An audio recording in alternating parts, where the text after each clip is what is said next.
ഹെബ്രായർക്കുള്ള ലേഖനം അദ്ധ്യായം 10. എന്നേക്കുമുള്ള ഏകബലി.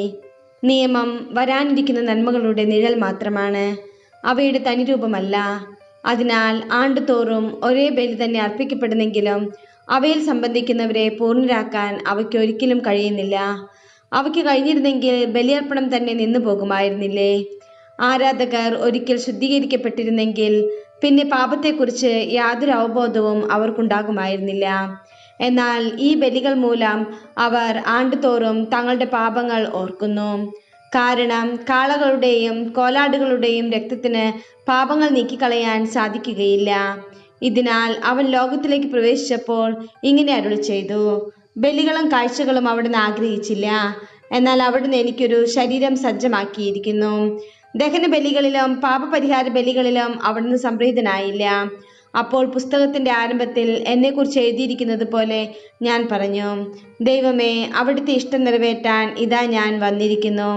നിയമപ്രകാരം അർപ്പിക്കപ്പെട്ടിരുന്ന ബലികളും കാഴ്ചകളും ദഹന ബലികളും പാപപരിഹാര ബലികളും അവിടുന്ന് ആഗ്രഹിക്കുകയോ ഇഷ്ടപ്പെടുകയോ ചെയ്തില്ല എന്ന് പറഞ്ഞപ്പോൾ തന്നെ ഇങ്ങനെ കൂട്ടിച്ചേർത്തു: അവിടുത്തെ ഹിതം നിറവേറ്റാൻ ഇതാ ഞാൻ വന്നിരിക്കുന്നു. രണ്ടാമത്തേത് സ്ഥാപിക്കാനായി ഒന്നാമത്തേത് അവൻ നീക്കിക്കളയുന്നു.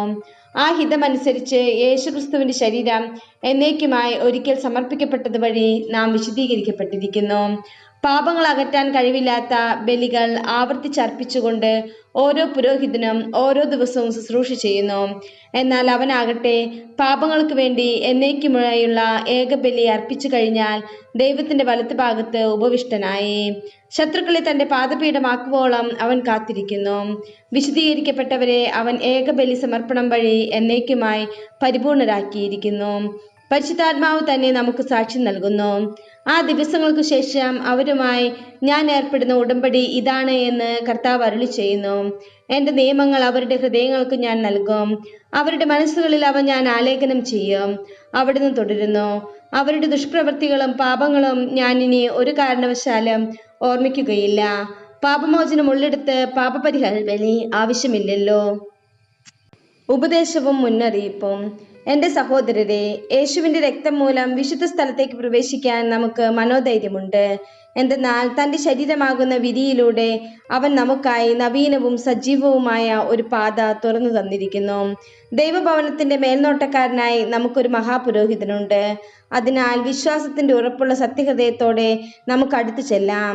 ഇതിന് ദുഷ്ടമനസാക്ഷിയിൽ നിന്ന് നമ്മുടെ ഹൃദയത്തെ വെടിപ്പാക്കുകയും ശരീരം ശുദ്ധജലത്താൽ കഴുകുകയും വേണം. നമ്മോട് വാഗ്ദാനം ചെയ്തിരിക്കുന്നവൻ വിശ്വസ്തനാകിയാൽ നമ്മുടെ പ്രത്യാശ ഏറ്റുപറയുന്നതിൽ നാം സ്ഥിരതയുള്ളവരായിരിക്കണം. സ്നേഹത്തോടെ ജീവിക്കുന്നതിനും നല്ല കാര്യങ്ങൾ ചെയ്യുന്നതിനും പരസ്പരം പ്രോത്സാഹിപ്പിക്കാൻ എങ്ങനെ കഴിയുമെന്ന് നമുക്ക് പര്യാലോചിക്കാം. ചിലർ സാധാരണമായി ചെയ്യാറുള്ളത് പോലെ നമ്മുടെ സഭായോഗങ്ങൾ നാം ഉപേക്ഷിക്കരുത്. മാത്രമല്ല, ആ ദിനം അടുത്തു വരുന്നത് കാണുമ്പോൾ നിങ്ങൾ പരസ്പരം കൂടുതൽ പ്രോത്സാഹിപ്പിക്കുകയും വേണം. സത്യത്തെ സംബന്ധിച്ച് പൂർണ്ണമായ അറിവ് ലഭിച്ചതിന് ശേഷം മനഃപൂർവ്വം നാം പാപം ചെയ്യുന്നെങ്കിൽ പാപങ്ങൾക്ക് വേണ്ടി അർപ്പിക്കപ്പെടാൻ പിന്നൊരു ബലി അവശേഷിക്കുന്നില്ല. മറിച്ച് ഭയങ്കരമായ ന്യായവിധിയുടെ സംഭീതമായ കാത്തിരിപ്പും ശത്രുക്കളെ വിഴുങ്ങിക്കളയുന്ന അഗ്നിയുടെ ക്രോധവും മാത്രമേ ഉണ്ടായിരിക്കൂ. മോശയുടെ നിയമം ലംഘിക്കുന്ന മനുഷ്യൻ കരുണ ലഭിക്കാതെ 2-3 സാക്ഷികളുടെ സാന്നിധ്യത്തിൽ മരിക്കുന്നു. ദൈവപുത്രനെ പുച്ഛിച്ചു തള്ളുകയും തന്നെ ശുദ്ധീകരിച്ച പുതിയ ഉടമ്പടിയുടെ രക്തത്തെ അശുദ്ധമാക്കുകയും കൃപയുടെ ആത്മാവിനെ അവമാനിക്കുകയും ചെയ്തവന് ലഭിക്കുന്ന ശിക്ഷ എത്ര കഠോരമായിരിക്കുമെന്നാണ് നിങ്ങൾ വിചാരിക്കുന്നത്? പ്രതികാരം എൻ്റേതാണ്, ഞാൻ പകരം വീട്ടും എന്നും കർത്താവ് തൻ്റെ ജനത്തെ വിധിക്കുമെന്നും പറഞ്ഞവനെ നാം അറിയുന്നു. ജീവിക്കുന്ന ദൈവത്തിന്റെ കയ്യിൽ ചെന്ന് വീഴുക വളരെ ഭയാനകമാണ്. നിങ്ങൾ പ്രബുദ്ധരാക്കപ്പെട്ടതിന് ശേഷം കഷ്ടപ്പാടുകളോട് കഠിനമായി പൊരുതി നിന്ന ആ കഴിഞ്ഞ കാലങ്ങൾ ഓർക്കുവിൻ.